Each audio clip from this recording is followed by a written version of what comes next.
Takže je tu druhý part.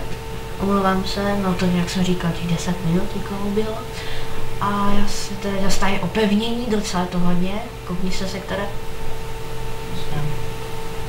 A, tak běží, no. Já mám jenom jednu pražbu.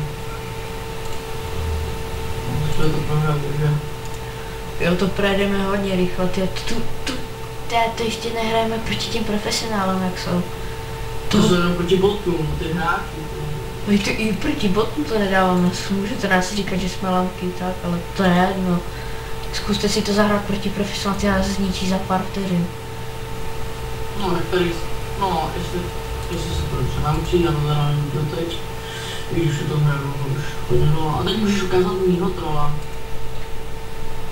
Zlobra. Je to taková, prostě taková silná jednotka, která kosíš na všechny strany, ale hodně slabá. Ale když hrajete za říši, tak když to někdo jde kompletníkama, tak je mrtvej hned. No, protože... A trola taky, takže na takovýhle velký příšerek, když hrajete za říši, tak naplňujete už štěpářem a jste mrtvý hned. O tom Bandicamo to jsem přemýšlela, možná si to koupím. To je ale hodně drahý, ty no. Takže postavíme si, to uděláme si ještě jednotky. Takže si uděláme ještě žihadla dvě a ještě jedno toho lítajícího. Tady děláme furt celý věži skoro.